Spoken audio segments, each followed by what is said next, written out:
Okay, on to our next segment. We have the very best presenting, the very best when it comes to transforming customer experience with technology. We have with us leaders, of course, as and when we take a name. Please tell us in a very short, super brief, non-tech note. We'll get to the questions. First, let's get our speakers on stage. Mr. Jagmohan Rishi, VP of Wockhardt. Can we have Mr. Rishi on stage with us? All right. Mr. Rishi, in a very short, super brief, non-tech note, सवाल ये है, what was the best experience of your life, or when was it? Just on the top of your head. Top of my head. हाँ जी, बिल्कुल. When I held my daughter in my hand. Oh, wow. Fantastic. Fantastic, sir. Thank you so much. Our next leader is Mr. Harshit Desai, the founding member of the Grapevine company. Mr. Desai, the same question to you. Super brief, super short, non-tech note. The best experience of your life was? So I'll transfer 10 years ahead when I took the daughter to one of the peaks recently, a month back. That was the time. Oh, wow.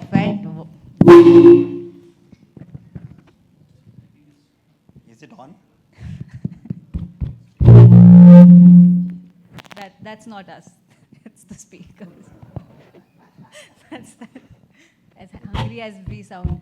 Ladies and gentlemen, while this gets sorted out, fantastic, Mr. Desai, what an answer. Mr. Rishi, what an answer. Moving on to our next leader, Mr. Sathish Krishnan, Head CRM, Go Ibibo Private Limited, of course, RedBus it is.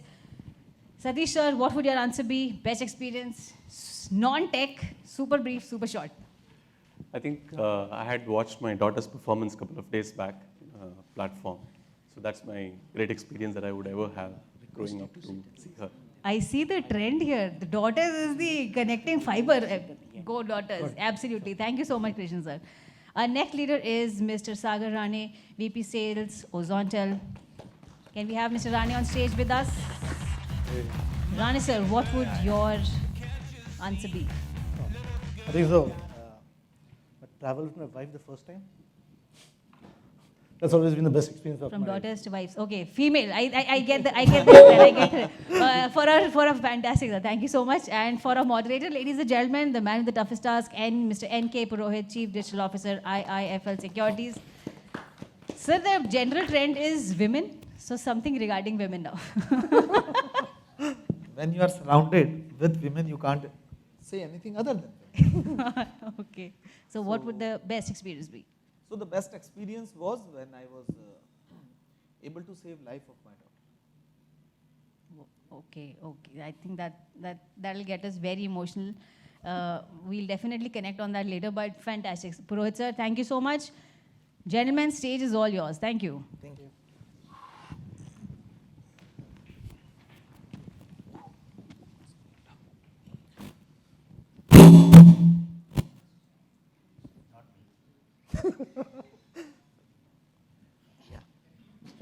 So, to whom should I give? Good morning, everyone. I feel we all are very fortunate that for a session like this, we have stalwarts across industries. I will try to make it more holistic rather than, am I? Yeah. Does anyone want to make? I think I am audible. You can just Am I? take the mic. Yeah, I don't need keep it here. So,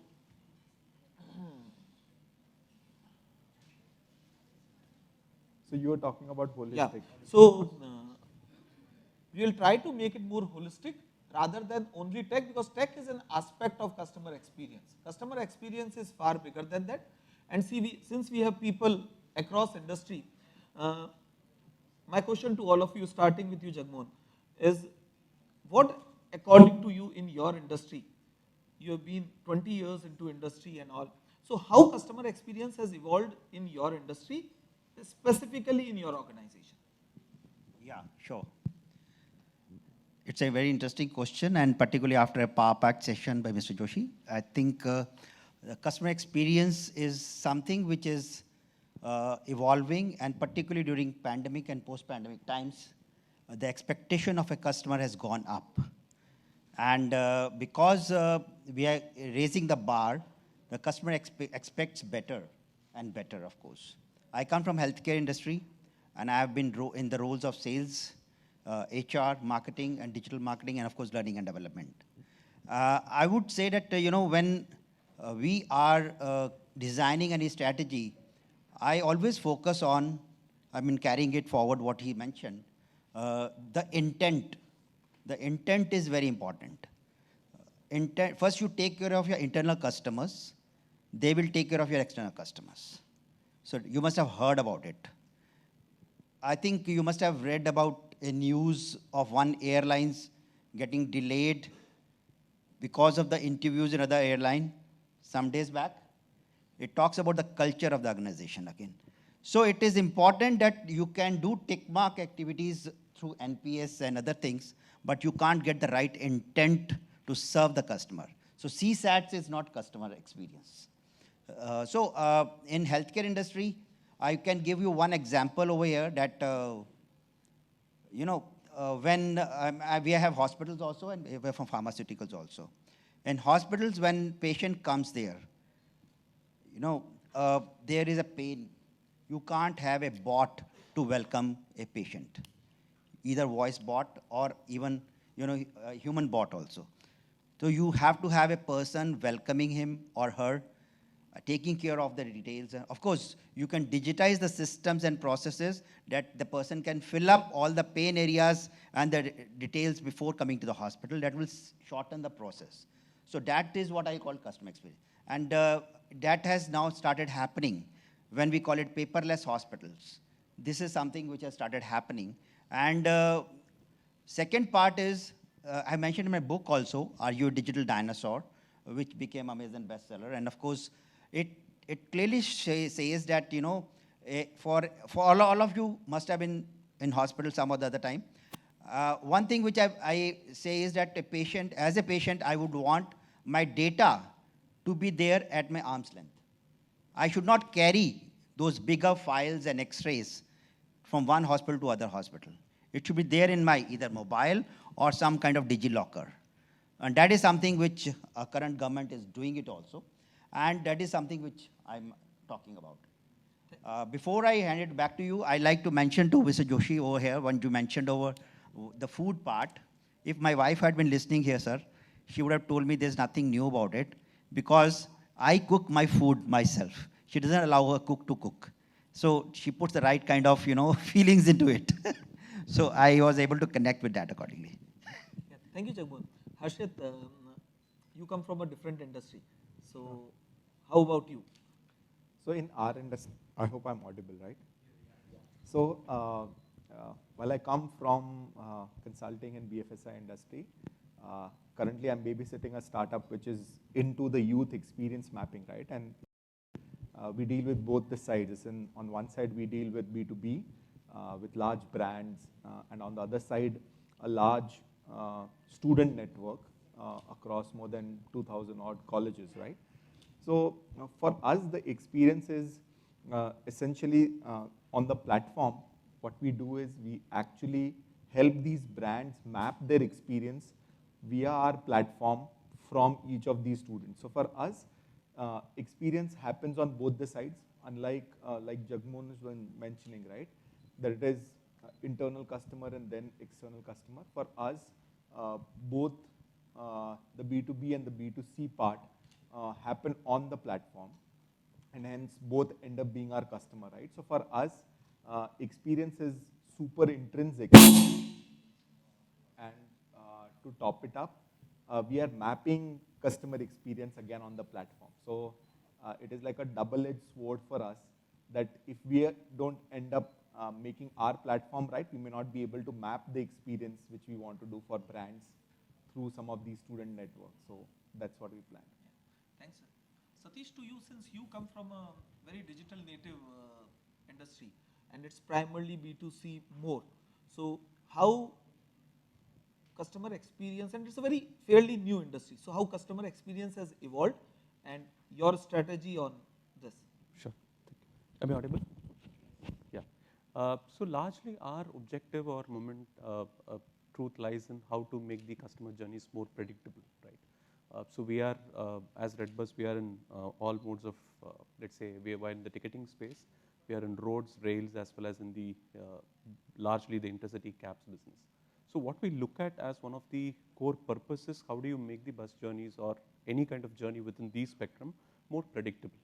Now, from an experience perspective, there are three things which largely determine, or the three success factors for a great experience is, one is about the journey getting, let's say, moving on, right?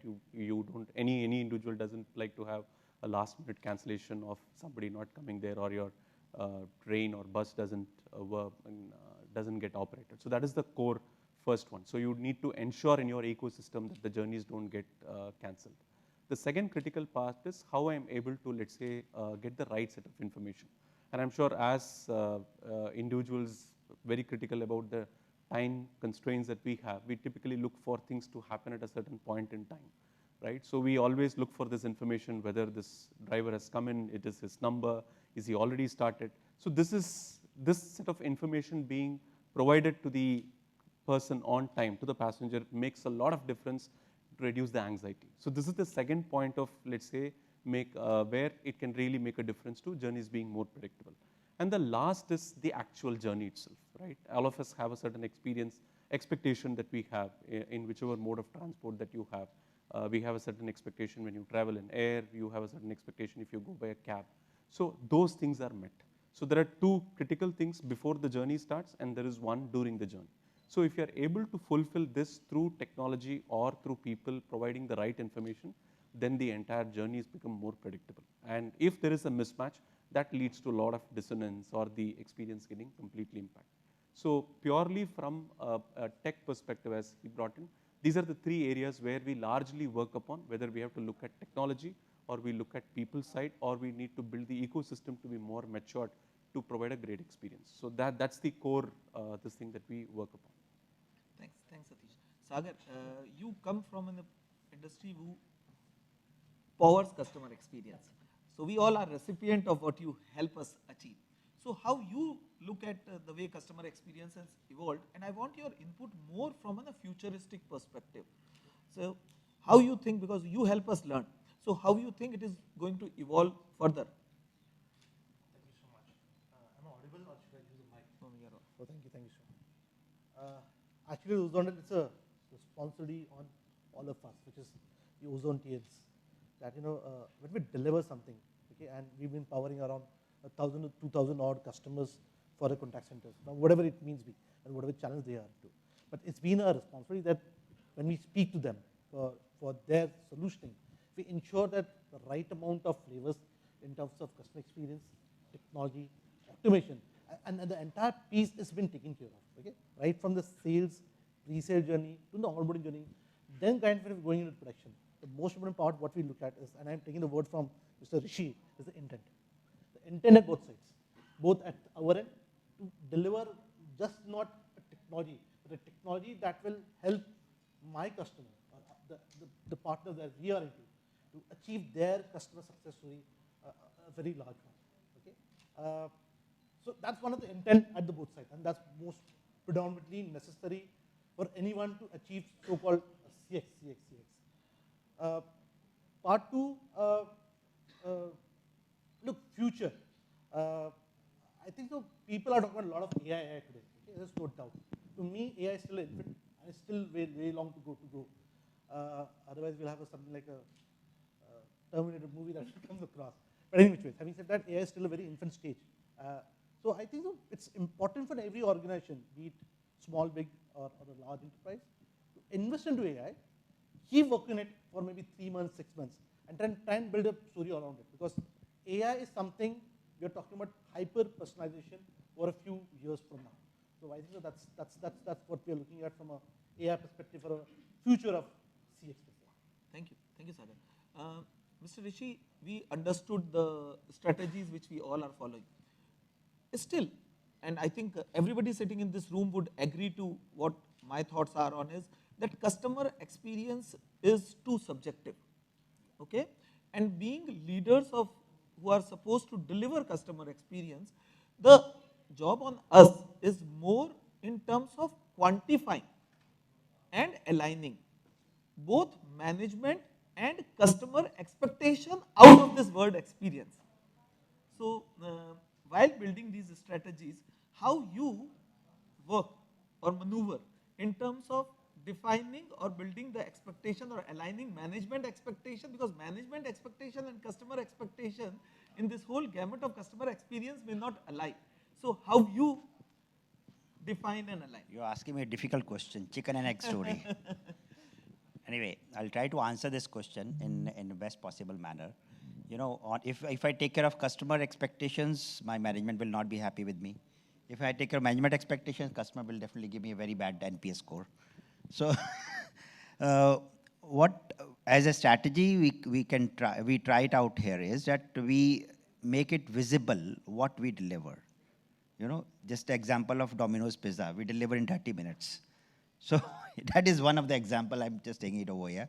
But taking example from there, we have a patient support program, you know, for diabetes medicine. So we ensure that you create multiple touch points, you know, and let me give you that case study over here. We have a patient support program. If a patient is diagnosed with diabetes and the doctor has to prescribe insulin. Now, there are two kinds of medicines. One is oral and second is insulin. Many patients don't want to take prick, that is insulin. So there you have to counsel that patient and doctor does that patient counseling. And when the delivery has to be done, that, okay, this is methodology which is there, we ensure the first contact is a human contact. That is kind of thing. Future contacts, the follow-ups can be done through bot, voice bot or other things, but first contact has to be human contact. We also make sure that in our strategy, we continue to have a human as a backend in case the customer wants to connect with them accordingly. So in this way, you are, on one hand, the management is also happy that you are creating better touch points with the patient, but at the same time, you are also ensuring that your customer is also satisfied, because sometimes you are giving him or her counseling, sometimes you are giving him or her some kind of gadget, which is, for example, blood testing strip or sugar check device, so that that person is, and sometimes you send them a video on patient awareness kind of thing. So that is how we are trying to, it's a very difficult story, but I can tell you from my angle that that's what we are trying to do. Thank you, Jagmohan. Harshit, your views on this? So, I think, just because we are a lean startup, I don't face so much of that, but I can wear my previous avatar hat and tell you. See, it's essentially not a switch, right? It's not going to happen over a few months or even a quarter, right? I think it's a transition. Yeah. And if I were to look at these two as two polarities, right? The customer and management on two different sides, it is very difficult for you to convince the customer the management view. But it is very, very easy for you to convince the management the customer view if you start with empathy as the keyword, right? Okay. So if you make management empathetic about the customers or users, then eventually they will fall in line and they will start giving priority more to the larger customer experience than, say, for example, profit or the key internal KPIs which are around numbers, right, around finances and all of that. So I think that is one. I think that is one easier route to take. If you make the management empathetic towards the customers, then that journey is easier to traverse.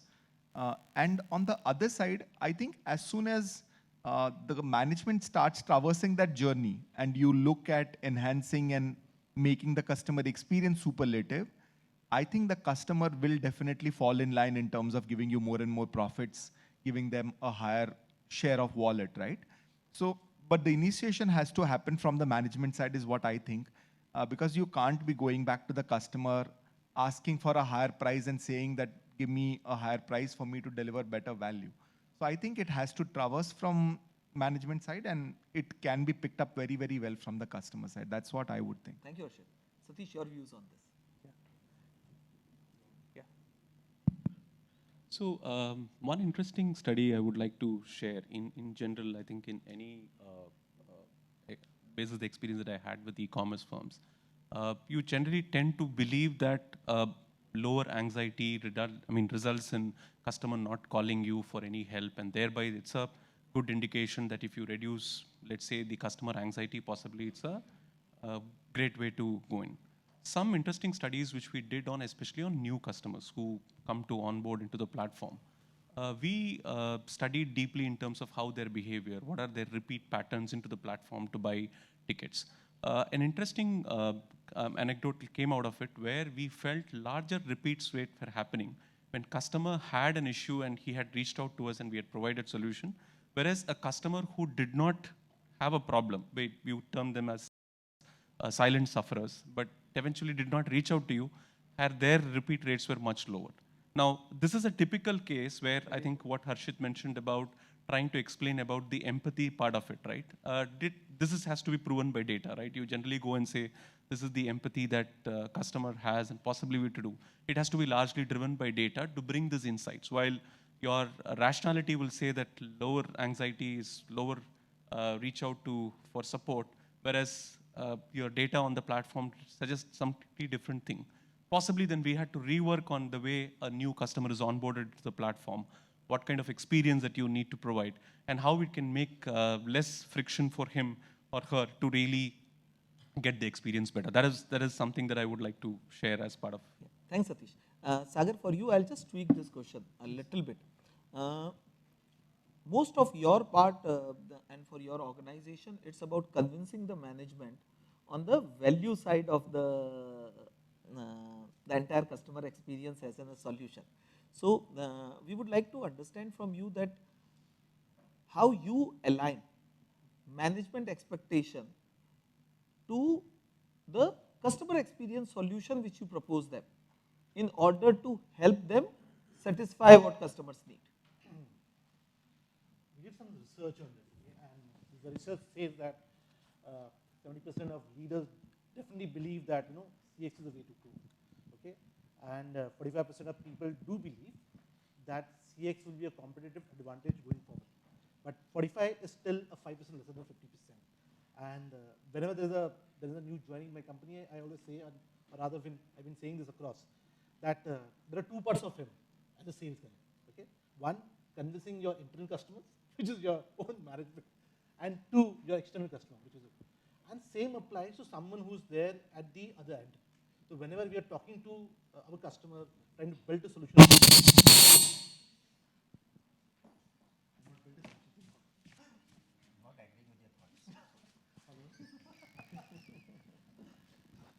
Hello? Thank you. So I was saying that when we are speaking to the customer, okay, and trying to build a solution for them, I think it is important for him, how do we sell it internally, okay? I'm just taking 2-3 points from what my panelists said, data and empathy. Now, yes, how do you showcase empathy driven by data? Okay, and that's something which is important, and that is where your AI speaks a lot about it. We did something for the PMJ project on the speech side, okay, and we realized, and the data was there. Okay, we were able to screen lakhs and millions of calls, just to come to a conclusion. Yes, there is an empathy for the agent to be speaking to the customers, especially when they are talking to you for all those needs, and so it's all about training to them. But again, the data has to be there. The power of data can only come from so-called your AI. As I said, AI is still infant, but yes, you should give them some time to come across. And I think so empathy as a word will definitely come as one of the most important and crucial aspect in CX experience. Thank you so much. Thank you, Sagar. Satish, I'll take next question from you. Is that we have learned about customer experience strategies and the expectation of management. Now, in order to implement a customer experience solution, okay, technology plays a very large role. And we all are in a technology native world where and we are moving away from so-called old school technology. So I want your thoughts, how you can and how you have been leveraging technology to deliver superior customer experience. And since you talk a lot on metaverse, I want you to also help us understand how metaverse will change the experience. So two parts of question. Let me take the first question. So if in the business that we are in, we largely work with an ecosystem who delivers the actual service while we aggregate the business and curate the experience for the customer. So we largely believe this ecosystem need to be empowered. So one of the things that couple of years we took the journey is we work with a lot of the bus service providers or the taxi service providers, or it could be in the case of maybe a larger ecosystem like an IRCTC which provides the train ticket. So we largely focused on how technology can enable them. So if you look at India as a space and the kind of, we have about 3,000 to 4,000 operators, but these are small and medium scale industries who do not have the technology appetite nor have the sufficient investments. So we designed a system who work with us to provide real-time information to them in all aspects of the business, right? It could be real-time monitoring of, let's say, how the bus can be tracked, or let's say it could be, let's say, how the behavior of the crew, how that information can pass on to the particular service provider if there is a real-time feedback. So by this way, you are able to pass on the information which potentially he may not have even have, and possibly he cannot take action, but you become a medium to provide the speech much faster, right? So that is one thing we continuously invested over a period of time. So this could ensure that all aspects of the business, starting from what kind of, let's say, a vehicle is assigned, what are the driver details, what kind of facilities does it stop on time, did it pass out through a certain route, did it not go through, how many misses had happened, or had it have a breakdown. So these are some of the information we pass it on to real time, which could eventually help take actions much faster when things were happening in the ground, or sometimes to do even proactive actions. Right? So that is something from a technology perspective we believe, while we constantly look for innovations on the customer side, the ecosystem needs to be strengthened really well, because you work with a larger ecosystem, their contribution to the experience is far better. Especially from a metaverse perspective in the industry there, I would say we are currently in very nascent stage. We are largely looking at this point in time, more personalization from a customer, having to cater to the segment that we are in. It could take some more time to really see how it could materialize from a customer side of the business as well, right? So that's where. Yeah, thanks, Sathish. Harshit, how in your scheme of things, because you are in a very different scheme, and startups are primarily digital native, tech native organizations. So how you are leveraging technology to reach to next level of customer experience?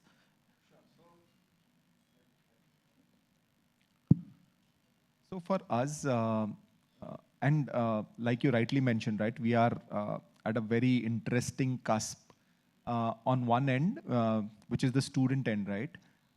Majority of the student base are all early adopters of technology, right? So even before I have to dish out a digital recipe, majority of them would have either heard about it, seen it, or would be wanting it for trial. So for us, coming up with something which could be a digital proposition for student becomes very easy, because there's going to be already acceptance level for anything which gets on a digital or a technology platform, right? On the other side, for the brands which we work with, right, with the Amazons and the MTVs of the world, which are on the other side, what we end up doing is, for them, it is no longer just a digital medium. It was true for last couple of years when we were COVID struck, but now almost all of them, unlike how they were earlier, are not going offline, they are doing phygital. So they are not doing just physical, they are not doing just digital, they end up doing it phygital. And I think that's where the needle is moving from them. We all, between our industries, we talk of omni-channel, right? Which is between the channels. But I think phygital, which is physical and digital put together, is giving some of these brands a very, very high leverage. And especially if you look at the students or the millennials segment between 18 to 25, 27, there is enormous amount of leverage which comes. So even large brands which might be doing any offline thing in FMCG end up doing in digital just because they would want the brand resonance to continue for a longer period of time. So for us, managing that tightrope walk, both on the brand side as well as student side, is interesting. And I think both of them adopt it very, very well. So for us, it is hardly a challenge, so to say, because there is no previous industry baggage, so to say. Yeah, thanks. Mr.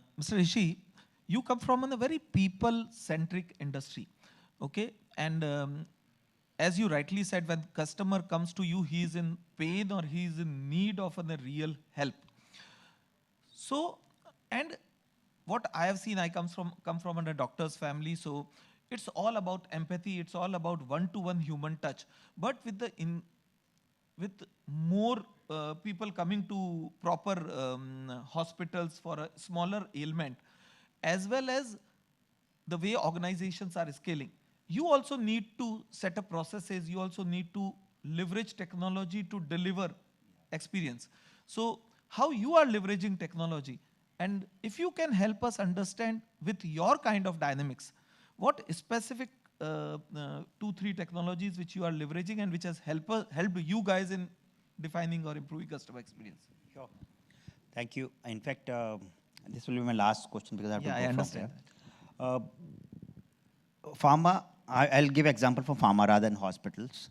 Pharma is a very, very regulated market. And there are certain norms which we have to adhere to from the government perspective. So we can't advertise the products. We can't, have a patient database also with us. That is something kind of thing. So we are fighting the war with hands tied. But at the same time, technology definitely helps us out in reaching the customer. So our direct customers are doctors. So objective is that if there are, Me Too brands, 20 Me Too brands, let us take example of, say amlodipine. I hope I'm not going into that. I'm trying not to go too scientific. So take example of amlodipine, or let's say Crocin itself, simple one. So there are 20 brands of Crocin. When a doctor has to prescribe a particular brand, we have to ensure that he prescribes a quality brand. Of course, there are other norms which are happening in the market. So how do we occupy that 4x4 square of the doctor so that he remembers top of the mind recall for our brand itself? Now that comes only from the customer experience. The way our person goes there and talks to the person, that is face-to-face call.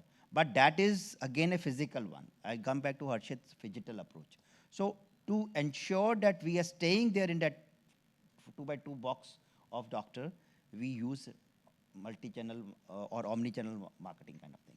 So we are using WhatsApp Business, we are using the various platforms. I'll not name them over here, so that we regularly connect with the customer. We're using continued medical education, and that technology is helping us out. That earlier, physically we were able to connect with the customer for 1 or 2 times in a month. Now it has gone to almost 20 times in a month. Excellent. So Excellent. that is, those who are using, again I must say, it is up to you how you use AK-47.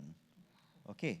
So if you are using this technology in a proper manner, you can get the very good CX experience and results also. If not using it in a proper manner, it's waste of money and no ROI, of course. Then management will not be happy and customer will not be happy. Thank you. So I have to take a leave now because I have a flight. Thank you very much. Thanks a lot, Mr. Rishi. Sagar, you come up with a lot of solutions which are technologically ahead of time. Secondly, the most important thing which I want you to help us understand is that when you go to multiple organizations, they are at various stages of technological evolution. Okay? How you work in terms of convincing that your solution fits their level of technology evolution, as well as convincing them that this is the right technology solution for them to help them understand. Interesting. So it's like this. We all know that pandemic have changed a lot of things. Okay. Simple stats that we typically do, and we typically do it every year for all the customers that we are, and we do it on the call records. Okay. What we have realized in pandemic is the typical talk time of, I'm not getting into an industry specific, but on an average per se, the talk time has increased by roughly close to 30%. So the average talk time was typically around 3 minutes. It was kind of jumped to around 4 minutes, 4.5 minutes.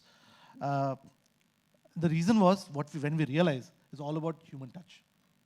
Okay, the human touch is the most important piece, and I think so it will not even go anywhere. We have seen companies which are digital driven, so they don't want to have voice as a part of their so-called processes. They still want to be digital. And we have seen companies who do not want to have digital, but they still want to have a digital favor because of the millennials we have. People still don't use the voice, but for the other omnichannel experience.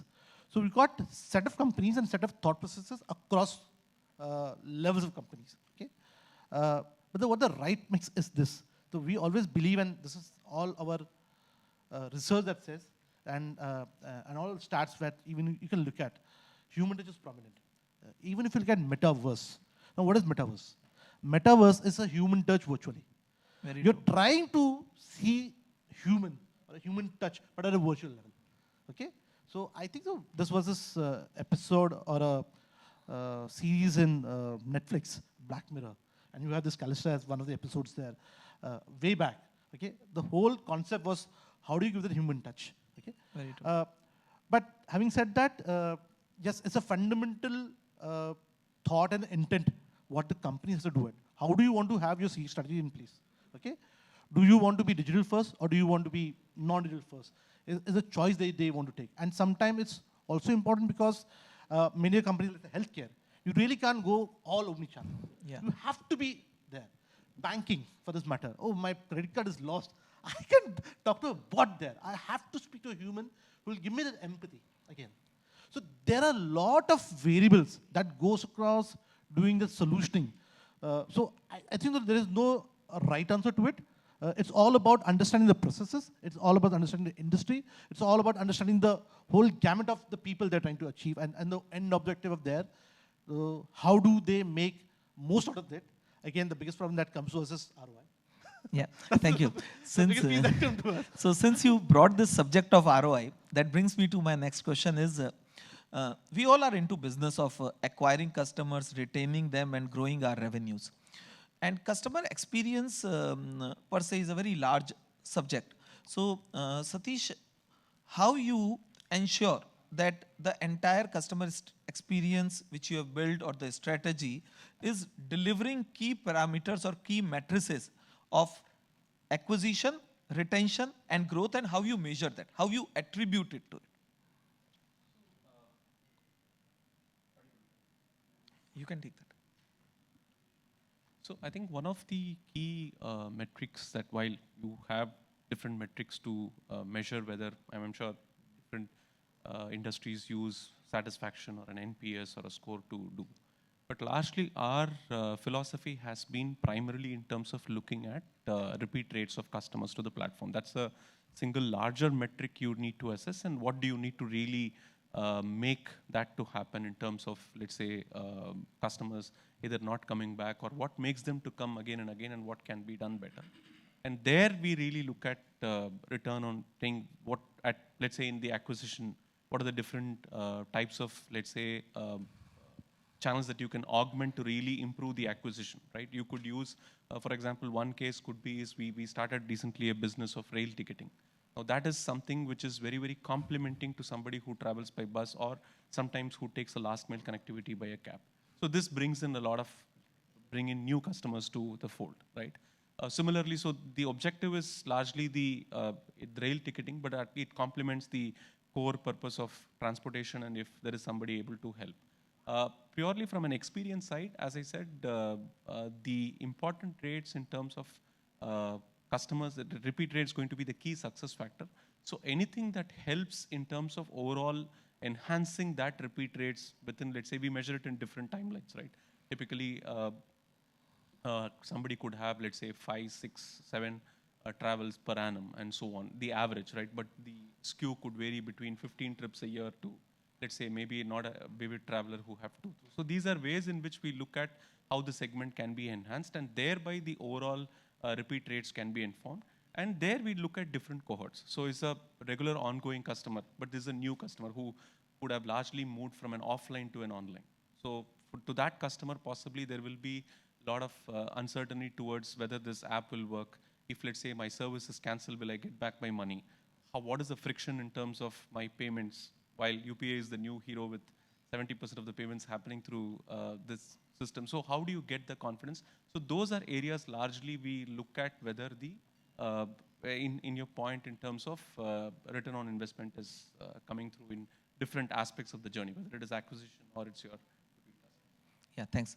Harshit, your views on how you measure or how you attribute the customer experience evolution with your organizational KPIs of acquisition, retention, growth, or any other KPI which you have set for your organization? So for us, it varies a little bit because we always deal in a transition basis the age, right? So we typically onboard majority of our students just about when they are going to come into college.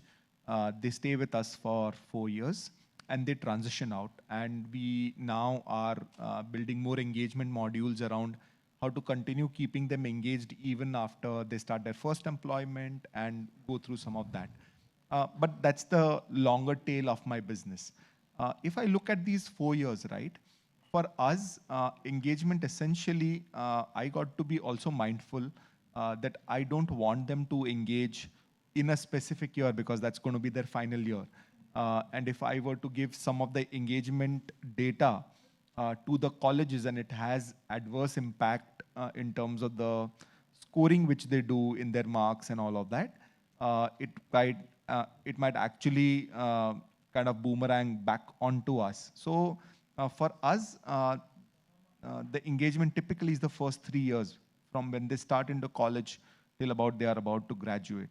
And here for us, the engagement continues and this is tied at the hip with the brand. So say for example, for a student, if I'm going to engage them, the example could be on Amazon Prime, right? So the entire life cycle of acquisition, retention, and continuing the engagement for that brand with the student happens on my platform. Excellent. So I don't have to devise a different strategy for ourselves. I mean, what we would help each of these brands do on my platform essentially translates into, and I essentially for the entire tenure of the student, I don't deal with just one brand. I might have multiple brands across various sectors, and the loyalty which I help develop for each of these brands in turn translates into loyalty for me. True example of customer lifecycle management. Exactly. And it can be brutal as well, right? So sometimes if a student doesn't like a specific brand, it translates the same to us. Because I might be seeing as engaging with the brand, which I'm not married to, but they associate me with that brand. So it has the flip side as well. Yeah, thanks. Sagar, another flip in the question is, what ROI or what key matrices your solution deliver?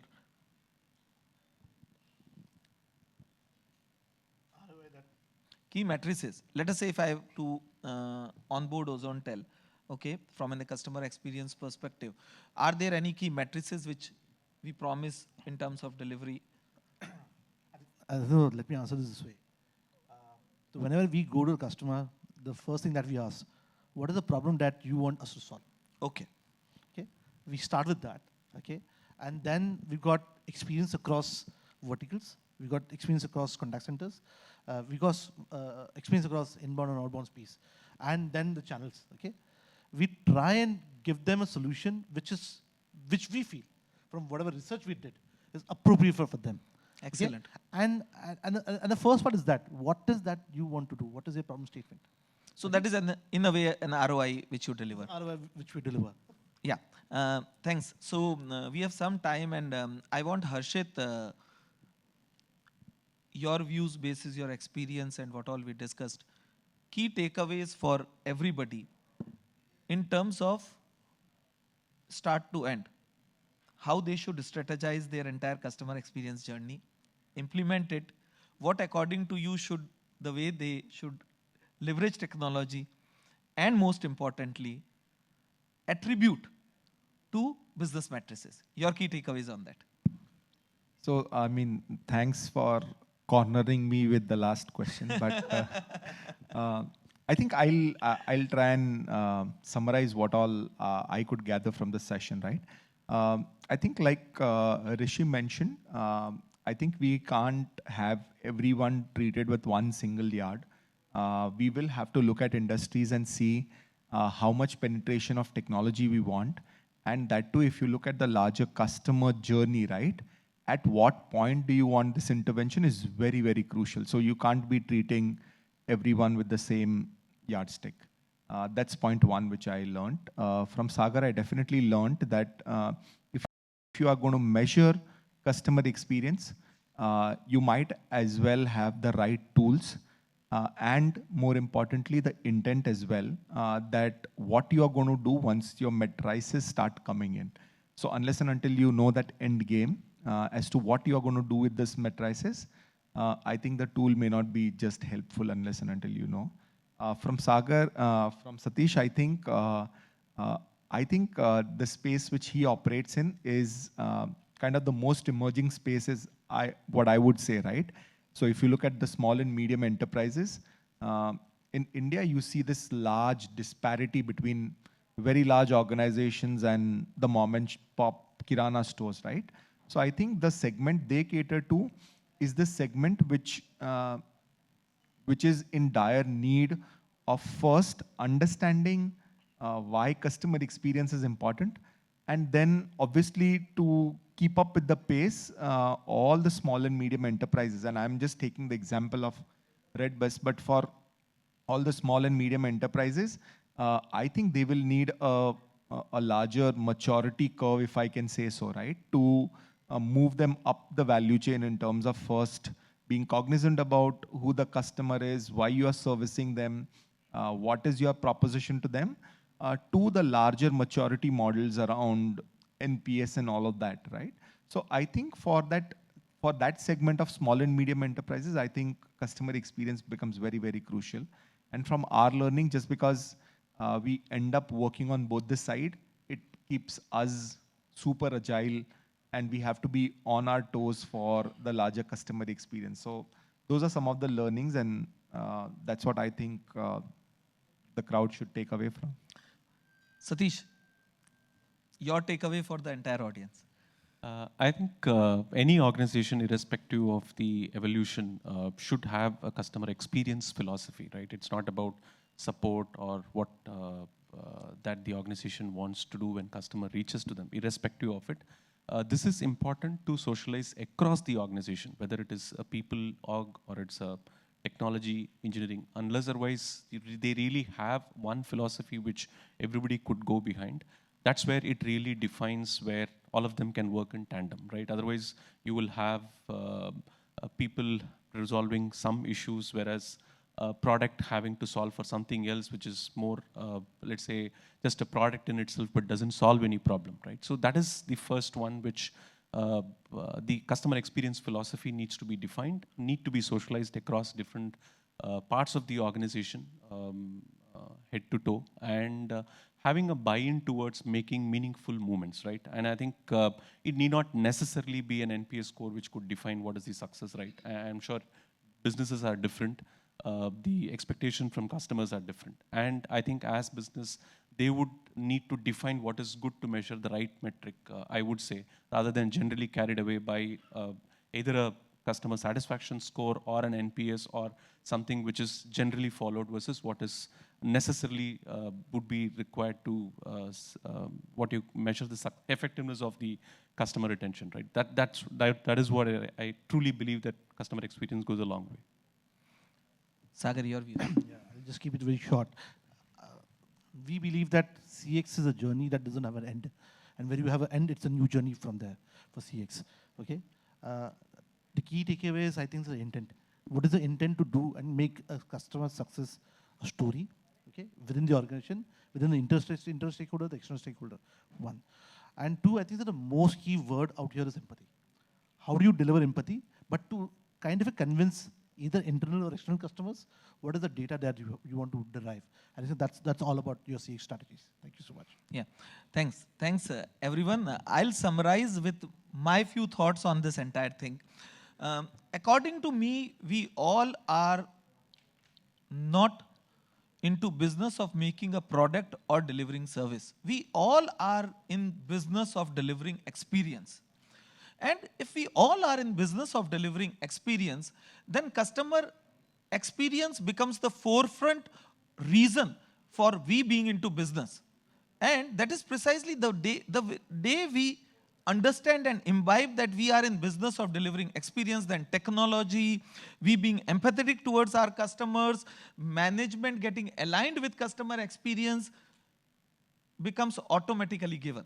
Because if I am into business of delivering customer experience, and there is one example which is coming again and again in my mind, is either helping you open your savings account or doing your first investment, to delivering you pav bhaji as in a Sardar pav bhaji of Mumbai. We all are in business of delivering experience. And if we deliver good experience, everything would be met. Thanks. Thanks a lot for...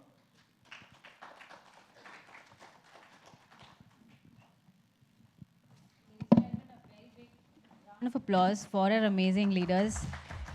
Leaders, at the start of the session, we realized how women-themed this panel is. So our takeaway is, behind every successful woman is a CX leader standing, applauding and supporting them. Absolutely amazing. A big round of applause yet again.